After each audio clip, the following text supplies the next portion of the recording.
Okay, everybody, this is chapter 2, section 2.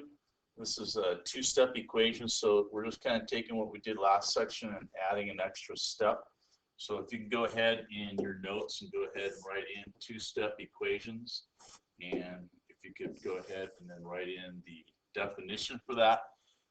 We're going to undo two-step equations, so just like we undid one steps before, we're going to use inverse operations. So remember, with inverse operations, we have to kind of look at the problem first, and that tells us what to do. Okay. We're also going to be working backwards through the order of operations. So remember that order of operations was, or is, PEMDAS. Okay, so remember, that was when we had to actually get like an answer. So but we had kind of an order in how to be able to do those. So we looked for parentheses and exponents first. We did that. Then whatever came after that, we had to do either multiplication or division first, kind of depending on what came up first in the problem. And then we do any addition or subtraction last. And that also depended on what order it kind of came in. Okay. But now we're going to be doing PEMDAS backwards.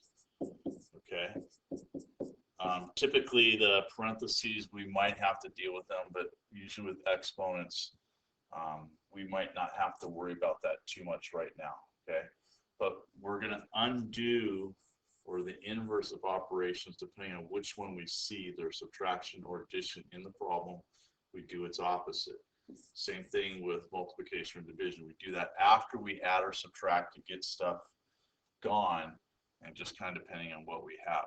So just remember what we talked about the other day, that when we have addition in the original problem, we want to do subtraction to undo it. If we have subtraction in the original problem, to undo that, we want to add. Okay. And then also too, if in the problem we're multiplying in the problem, then we want to undo it by division. And vice versa, if in the problem it's a division problem, typically that's when we have a fraction in the problem. You're gonna, if that's division, and undo that, we're going to multiply. Okay. And remember too, we kind of saw that last section, that if you have a fraction being multiplied, that means you have to divide by the fraction. But the rule when dividing by fractions is to take its inverse, or I'm gonna flip it, and then you're gonna be able to multiply. Okay. So make sure we kind of get those things straight. Okay. All right, so for this one, once again, we look at first off what addition or subtraction we have. We have addition, so to undo that, I want to subtract. Okay, so in this case, it's a 3. Remember, that's going to go away. You're going to be left with this over here, and then over here, just 15 minus 3 gives me 12. Okay, and now I've got multiplication. That says 2 times x. So to undo multiplication, I want to divide, but remember, I have to keep balance. I have to do it to both sides. So that those will go away. I'm left with 6. Okay. So over here, once again, identify your operation. My operation is subtraction.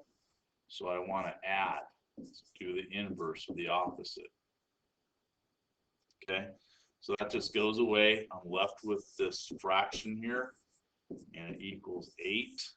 But remember, we talked about the other day that a fraction is really a division problem. So to undo it, I want to multiply.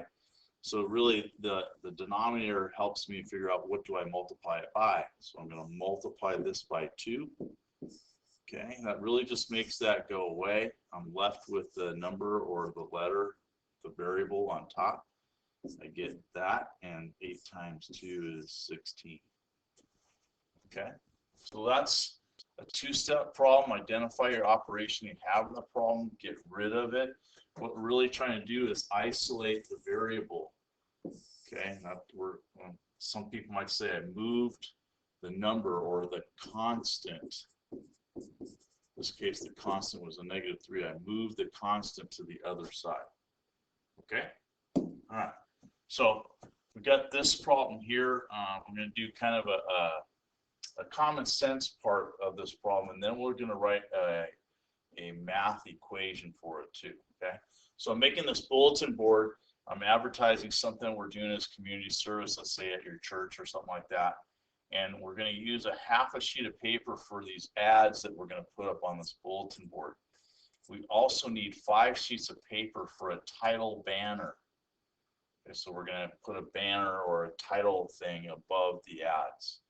You have 12 sheets of paper total, so how many ads can you create? So here's our, got 12 sheets of paper here.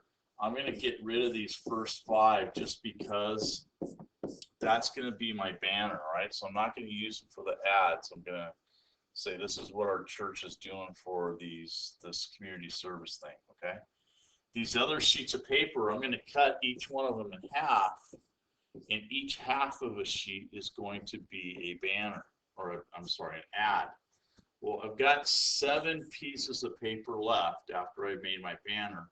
Each page is going to be able to create 2 ads if I cut them in half. So that's going to get me 14 ads. Okay, so I just used some common sense to be able to figure that out. Now, for me to be able to do this with a math equation, a half a sheet of paper is unad. So I used A for add. I also, of the paper I had, I used 5 of those pieces to be able to get my banner made, and then I had 12 total sheets of paper to begin with. Okay, so I just basically I want to do what we just did. I want to solve it for A. Well, my operation over here was addition, so that means I want to subtract. I'm going to go ahead then and get 1/2 A. Those guys went away. I get 7 over here. Now this says 1/2 times A, so I want to multiply by the denominator, or multiply by its reciprocal in this case, okay? Even though that, that's a division problem too. That's going to go away. I'm left with A, and I get 14. Okay, so I got the same answer 2 different ways. Yeah, you can use common sense to do stuff that's mathematical, but it's not always going to happen that way.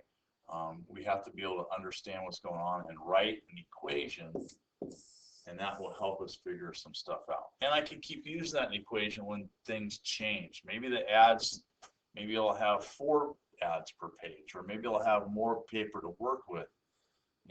Some things will change, but if I can write an equation to represent it, I'll be able to do it pretty easily. Okay.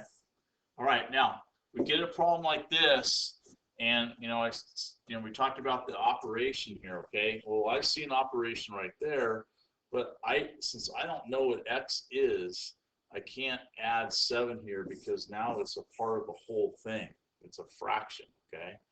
So what I want to do is, this is just coming from practice and, going back over your notes and studying. Here is just a simple, this is a fraction. So it really is division, if you remember what a fraction is. So get rid of the fraction. So remember, identify your denominator, multiply that denominator to both sides. Okay.